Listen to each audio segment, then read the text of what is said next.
Kenyan TikToker deaths have always been the most shocking. From Brian Chira's unexpected hit-and-run accident to a deceased that claimed Mr. KK's life, these are the Kenyan TikTokers whose deaths have shaken the country in one way or the other, starting with the most recent one, Mr. KK. So my name is Levi, and I make weekly video documentaries here on YouTube, and 99% of you guys haven't subscribed, and it would be really great if you did for more fire documentaries. On the 11th of July 2025, the country received devastating news that a popularly known TikToker Mr. KK had passed away after a short illness. Hello everyone, it's Kafengo and nimekuja with the news and updates concerning the demise of our brother and friend Mr. KK mwenyewe. We all know the news and it's true. Our friend is normal. Na nimekuja hapa ndio tuweze kujua ni namna gani tutaweza kusupport the family during this hard moment. And for those who don't know, Mr. KK blew up on TikTok back in 2023 when a video of him imitating the then Deputy President Rigathi Gachagua went viral and many Kenyans found it hilarious. We have some big names coming through on the show tonight, but of course we have to start off with our most important guest yet. We have Mheshimiwa with us in the building. Mheshimiwa, habari? Uko salama? Niko salama sana. Uko salama? Yes.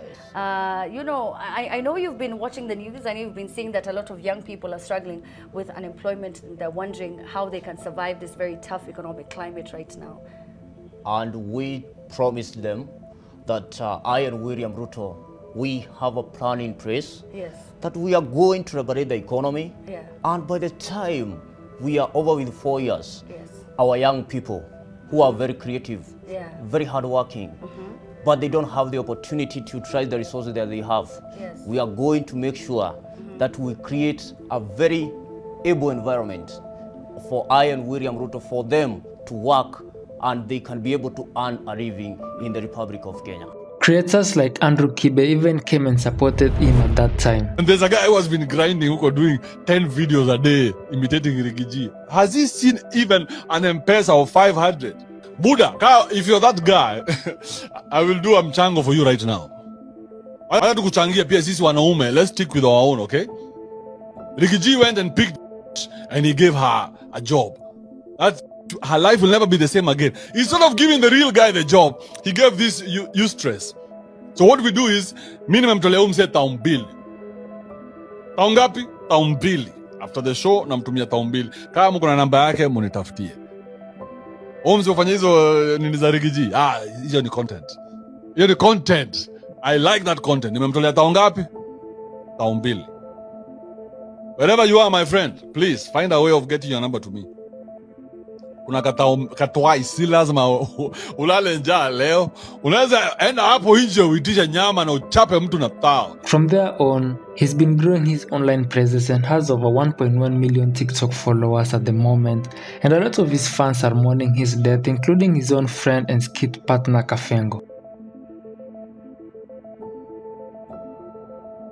Pole sana our brother, may his soul rest in peace. Mngetuambia amekuwa admitted akinyinyi watu, tungechanga and maybe we could have saved his life.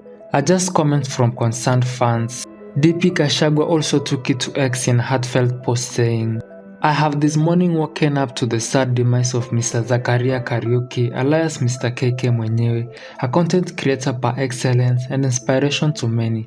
Mr. KK, a young, consistent and resilient young man, used comedy to communicate simple and creative messages to all Kenyans and spoke to our hearts. I send my deepest sympathies to his family and his friends at this difficult moment. I especially condole the creative industry on the loss of a champion whose creative eye lives with us for days to come. May his soul rest in eternal peace and God grant his family peace. Another life that we lost too early was Brian Chira, who blew up after a video of his interview on national television went viral. He had just witnessed a tragic accident along the Nakuru highway. Yeah. Ajali hiyo ikitukia, utaanza tu kwa ufupi, jina lako ni nani na ni nini haswa ilitendeka? Naitwa Brian Chira. And I saw the whole accident. It happened that a lorry was coming up from the other side and there was a matatu. Alafu, it just kulianza cries. watu walianza kushout. Chira was mostly known for his controversial identity, but aside from that, he seemed too depressed inside. And for those who don't know him, Chira was born in Nakuru County, but his mother died while he was still young, and therefore had to be raised by his grandmother during his childhood. Brian Chira had a mass following on TikTok with over 400,000 followers, and while he was still at his prime, news of his death surfaced, and while most people didn't actually believe it, one of his close friends who goes by Baba Talisha on TikTok confirmed the news, and many Kenyans were in horror. So Brian Chira, it was like yesterday, I guess usiku, sijui alibebwa na msee, sijui aliangushwa ama aligongwa na gari ama pikipiki. So leo ndio polisi wa Karuri police station, I guess iko Banana, ndio alimchukua wakampeleka city mortuary. So wameconfirm tu sahi kuna polisi mwenye ako kwa hiyo police station ameconfirm walipeleka body ya Brian Chira kwa city mortuary. He was later buried at Kiambu in what was supposed to be a peaceful burial, but sadly, TikTokers stormed the event and the burial was later turned chaotic. Chira was only 23 years old as of his death. Speaking of Brian Chira, another TikToker who died just 10 days after Chira's burial was Chongin, a Kalenjin TikToker from Bomet who on the 18th of March 2024 was involved in a tragic accident that claimed his life on the spot. What was supposed to be a normal trip to his hometown soon turned into horror when a matatu he boarded got involved in an accident around Sibiluet, claiming 10 lives including Chongin. He was later buried in Transmara East in Narok County. Millie Wadok was a TikToker with over 400,000 followers, and for the people who knew her, she was an honest lady and sometimes would even get on camera to talk more about life and give advice to the younger people. Na nyinyi mabebi mama mwache kukua mabita huku nje. Saa mavazi, amwoni mbegu tulikuja nayo. Oneni hiyo mbegu. We don't frustrate their dads. Bora mtoto ako sawa, wewe uko sawa. Ni nini?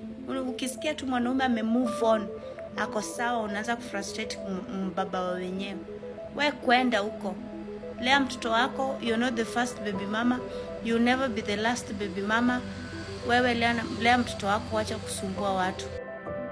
And according to her, she often said that she was not safe, especially when she just came out of an abusive relationship with a doctor by the name of Doc. Do you regret anything? First, I regret introducing a monster to my kids. Because I used to protect him a lot, but he never protected me. Natukanwa mpaka nao ma ex wake, mpaka namletea namba ndio hii. Hadi ma colleagues wako ndio hizi namba. Ati no, they can't do that. Na anakuwa mkali na ukiendelea unaweza pigwa kofi ama eda. Yeye kwanza anakuwa anapenda kupiga mtu eda. And when everyone thought she was finally building herself, tragedy struck when on the 3rd of June 2025, news started spreading of her death. Doctors revealed that she had a growth on her stomach, and it was after a surgery that she had undergone, and after that she started developing complications leading to her death. Millie was only 38 years old.